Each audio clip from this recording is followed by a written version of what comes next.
Welcome to the Wired for Success podcast, your show for ambitious, mission-driven entrepreneurs who understand that there's more to entrepreneurship than finding the latest flash in the pan strategies, who understand that in order to build your empire, you need a solid foundation.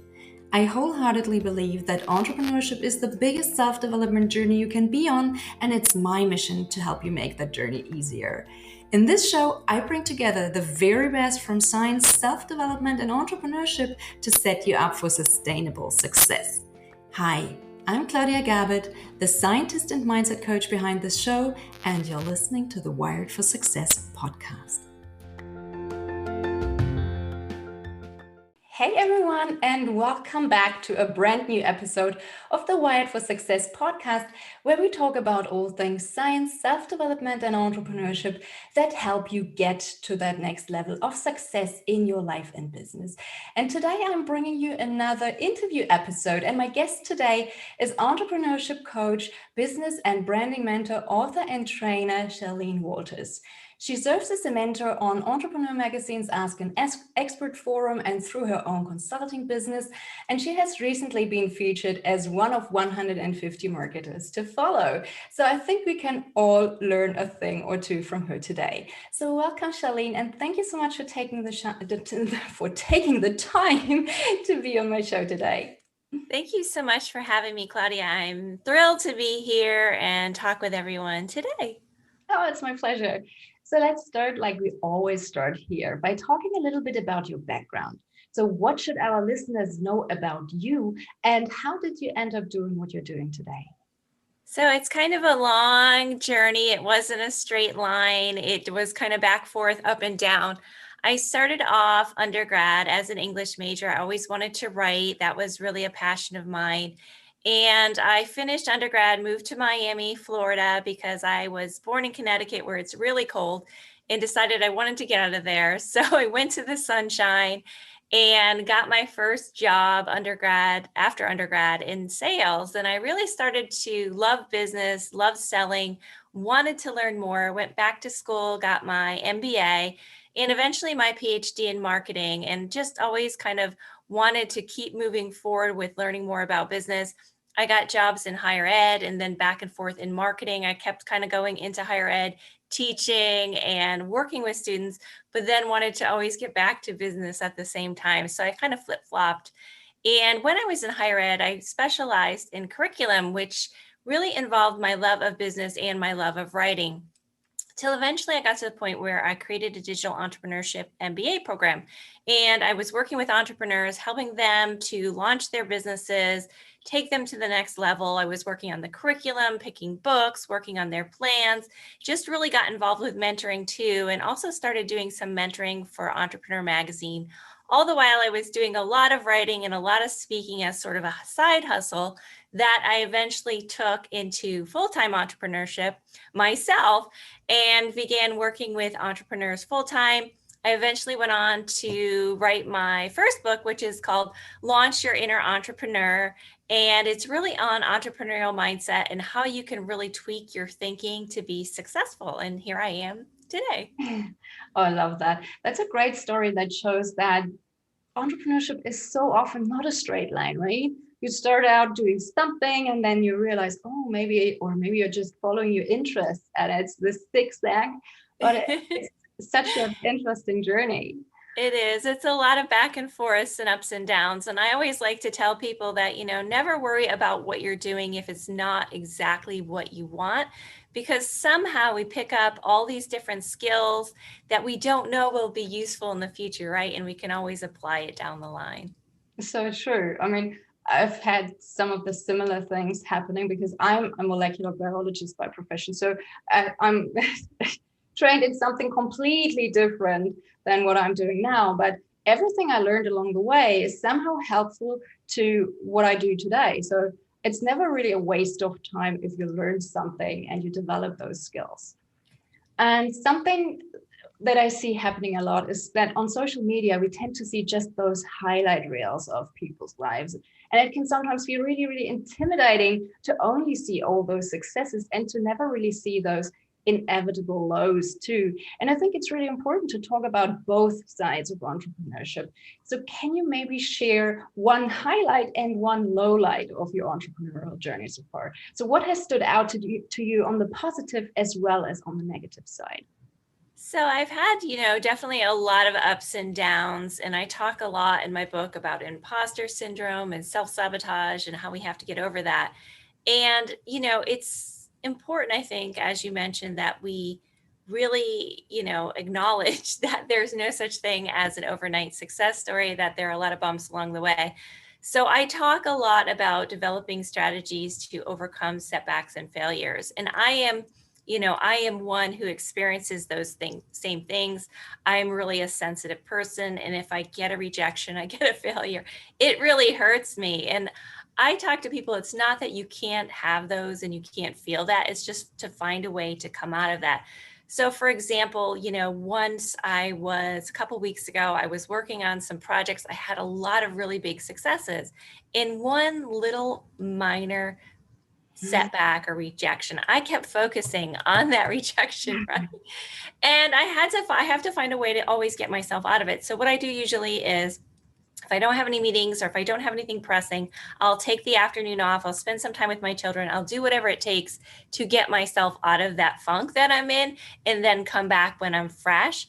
So I can't think of like one huge rejection or setback I've had along the way. More so, it's been a lot of little ones throughout. I've had to find plan B, plan C.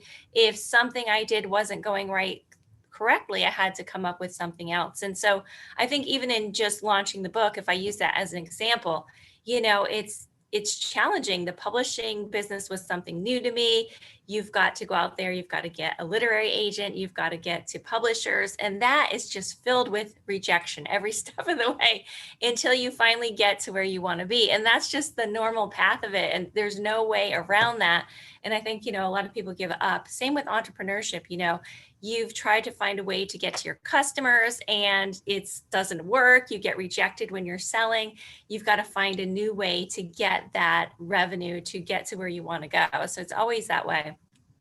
I think in terms of successes, I've also, same thing, I've had a lot of successes that I'm proud of. The book was a big one because that's been a lifelong goal of mine. I'm working on my next book. I also wrote a memoir, so I've got a few more coming, but that's something that I always wanted to. Recently, I also just started a new show that's on Apple TV, Amazon Fire, and Roku, which is really exciting for me too. So those are a couple of the big wins, but there's been definitely a lot of ups and downs on my journey. And even today, as we sit here, I'm not immune to rejection and stress and failure. And I just always try to find a way to work myself out of that. Yeah, that's so important. Thank you for sharing. I think especially dealing with uncertainty is something that entrepreneurs have to become good at, or dealing with rejection, just dealing or accepting failure as steps along the way. It's nothing final. It's nothing that defines them. It's just those stepping stones along the way. And it's those mindset shifts that really help entrepreneurs either thrive or, well, maybe say that, maybe I'm not cut out for this. Maybe I should give up. And those are the ones who don't make it, right? Yes, So, absolutely. And, and in my personal story too, my husband, when my children were really young, 2 and 4, he left for work one day and he passed away and he just never came home. And so I became sort of this overnight single mom.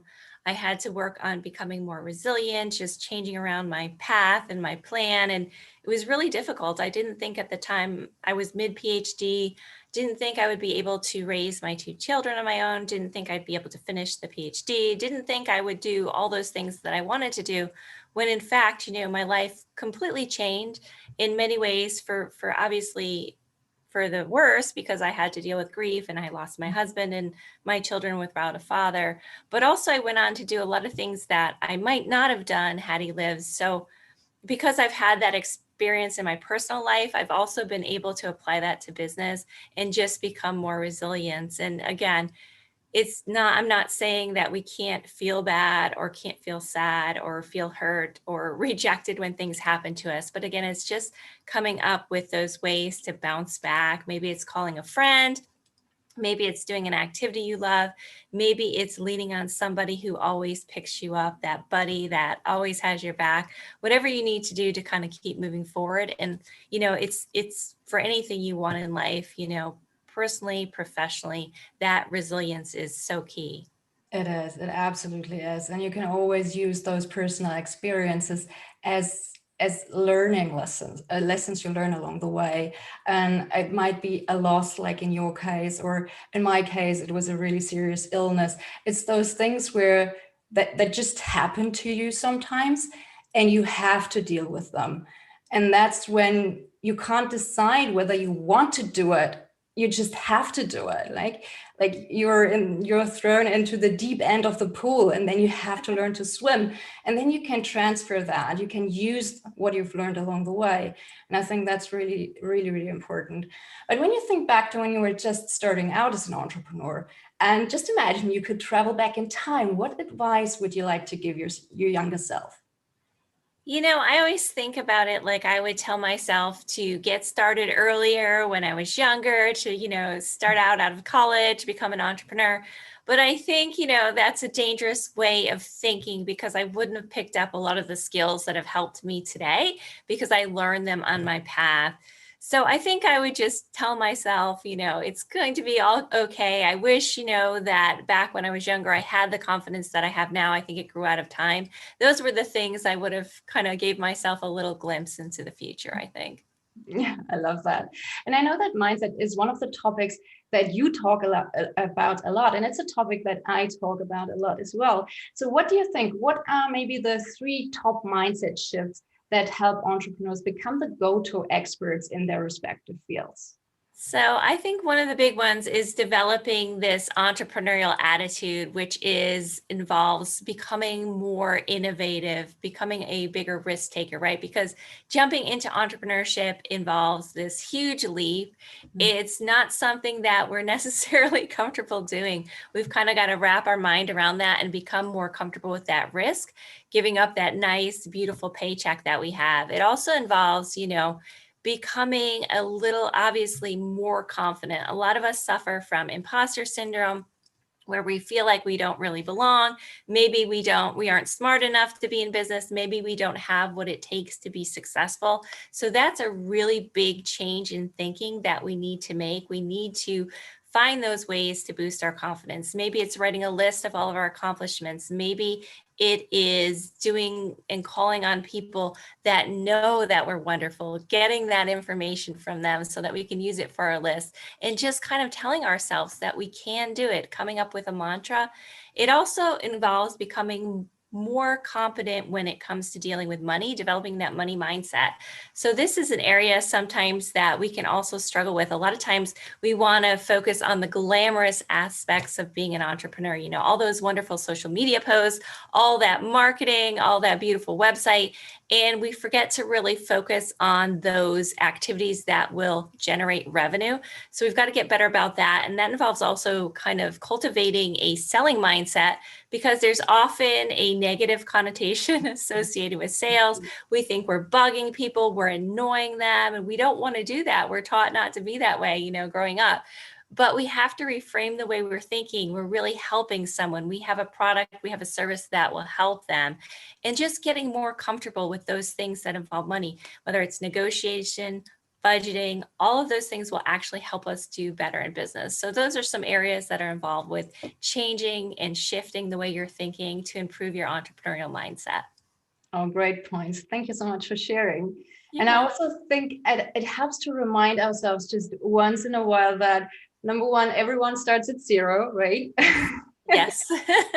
And number 2, maybe you can't compare your own beginnings to someone else's middle, or your middle to someone else's end, because that's what a lot of people do. And I mean, you can do it, but it will make you pretty unhappy, I would say. That's true. And, and sometimes, we don't really know what's going on with someone. We see what they're showing us, which might not be a reality. So it's dangerous to get into that comparison, especially in the age we live with, social media and people kind of broadcasting what they're doing. We don't really see what's actually going on. So we have to really just focus on ourselves and do the best we can. And timing is, it differs for everyone. Yeah, and maybe on a related note, nobody has it all figured out. I think it might look like some people have it all figured out, but I don't believe they do. I think we're all work in progress. Yes, absolutely. And as an entrepreneur, you develop over time. Sometimes your target audience shifts. Sometimes your messaging, your brand shifts. Sometimes your entire business shifts. Maybe you're one service, you switch to another. It just depends. And you are evolving all the time and kind of getting to where you need to be. And it takes a long time. I think that's something that a lot of people don't realize. And that's why a lot of them give up too early when it comes to their business, because they're thinking they're just not doing well, when in fact it just really takes a while to gain that traction. True. So now that we've talked about what we want to focus on, maybe let's look at what we want to avoid. So what would you say are maybe some of the biggest mistakes that entrepreneurs make that stops them from creating the success that they want to see? So number one, you just already mentioned, like they're giving up too early. What else are you seeing? Sometimes, it's a failure to focus on one. Sometimes I feel like new entrepreneurs particularly, they have so many goals and so many things that they want to do. So they're not focusing on two or three at first. They're kind of just spread too thin. So they have to kind of get in there and organize and outline which are their priority at first, and then list the micro steps to make them happen, and this involves really becoming a master schedule, good with time management, and also work-life balance is so important, because entrepreneurs can get burnt out very easily. That business is their baby. They want to work on it 24/7, and then they're not taking care of themselves. They're not attending to other areas of their life, and this can also help cause them to give up early on their dreams and their goals. Actually, the more well-rested they are, the healthier they are when it comes to eating and sleeping, the better off they will be as business owners, the better they'll be with their customers, the better they'll be in general, they'll be more productive. And sometimes that's a hard lesson for new entrepreneurs to get. They think they need to devote everything to their business. And of course they want to, but they should be working smarter and not harder. So those are some of the main issues, and failure to focus on revenue generating activities, as I mentioned earlier too. Yeah, I love that you mentioned the work-life balance as well, because that's an area that I help my clients with, because that's exactly what I see happening so often. Those ambitious entrepreneurs, they start out, they want to work 24/7, they can't think about anything else but their business, and they're just burning out so quickly. And that's what I want to help them avoid by looking at what are healthy habits, how can we create the sustainable success and sustainable growth, so that you can have your business, but you can also have a life that you enjoy and you're not just working 24/7. You're So right, because, it's not, I know from my experience, just having gone through what I've been through, there's more to life. Is short. You just don't know how long you'll be walking around. And you can be throwing everything into your business and thinking you can get back to other things later on, but there might not be a later on, right? And also you just need to take care of yourself. Life is for living, it's great to be successful. It's great to have a wonderful business, but there are other things in life too. yeah, so true. Now let's get back to the habits part, because I believe that we first make our habits and then our habits make us. So if we want to become successful, we need to develop those success habits that will get us there, because it's this consistent, inspired action that we take on a daily basis that really determines our results, right? So what would you say are some of the key habits that have made your success possible? And did you maybe have to break some negative habits that along the way in order to become successful? So I've always been good at balance, because just being a single mom and being in business and doing a million things, used to have a corporate job and then a side hustle and then my children, I've had to just get really good with my time. So what I like to do is kind of allot certain hours for my business, certain hours for my family, and certain hours for myself. And I've been really a stickler about fitness. I always work out every day or do some sort of exercise, because I think it just keeps me happier, it keeps me free of stress, and it enables me to focus better. But I'm also good about being flexible because things come up. So might be somehow I plan to spend 8 to 5, 8 to 6 on my business. And then there was something for one of my children during the afternoon. That's okay. I can take that time, go do what else I need to do, and then come back to it later on, right? When I have the time. So I've been good at flexible. I've been good at communicating really well with my family members, with other stakeholders, people that are important to me. I just simply say, your whatever you need, this activity is very important to you. It's important for me too. I have to do such and such during this time, but I have this time, these hours available to do what you need to do. And I think if I do that, I'm keeping everyone happy. We're all communicating. And my kids now are the same way. They're very good about saying, hey, I want to do this. What's our schedule like? And we're all kind of working around each other.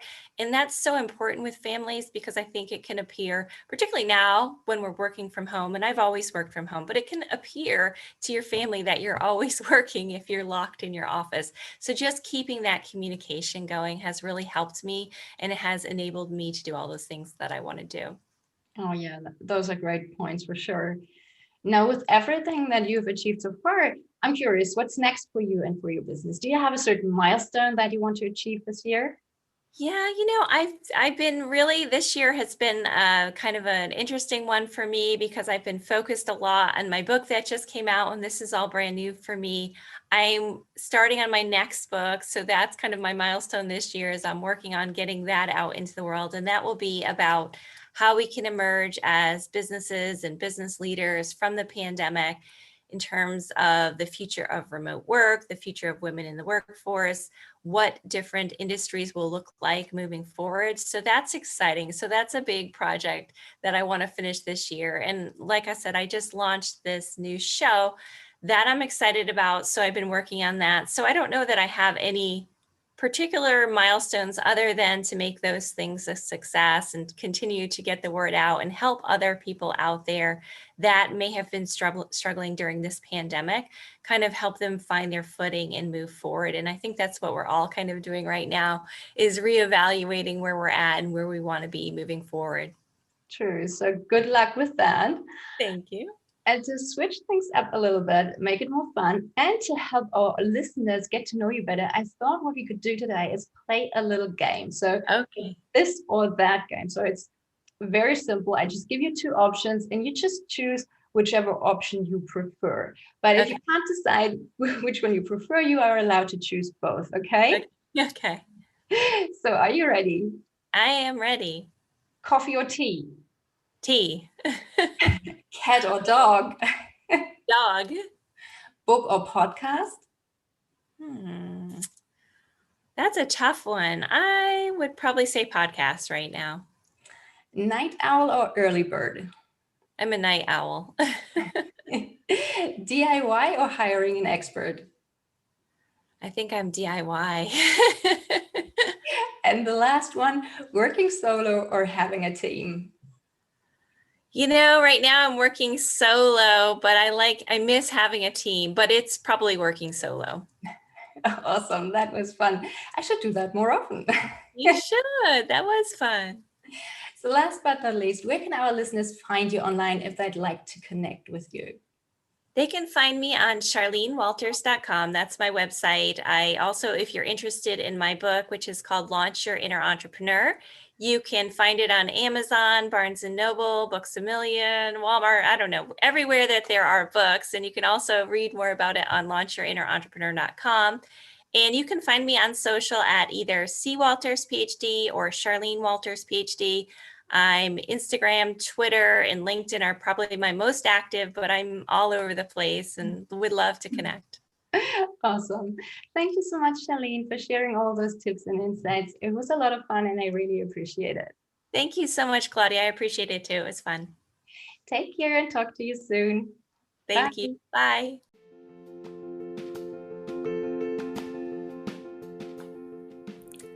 Thank you so much for listening to the Wired for Success podcast. I hope you've enjoyed it. If you did, please take a sec to rate and review my show. It would mean the world to me because you'd help me reach more entrepreneurs like yourself who would love this show. If you'd like to learn more about creating a widely successful business without sacrificing your health, relationships, or sanity, make sure to stick around and subscribe so you don't miss out on any future episodes. And why don't you help me spread the word and share this show with your friends? I'd really appreciate it, and I'm sure your friends will too. Want to continue this conversation, build real relationships, and join a community of like-minded entrepreneurs? Come join my free Facebook community for visionary entrepreneurs. I would love to see you there. In the meantime, if you haven't done so already, grab my free brain priming audio file for entrepreneurs and start priming your brain for success in less than 5 minutes each morning. Curious? You can learn more about how this works and download the audio file at www.wiredforsuccess.solutions. Until next time, bye!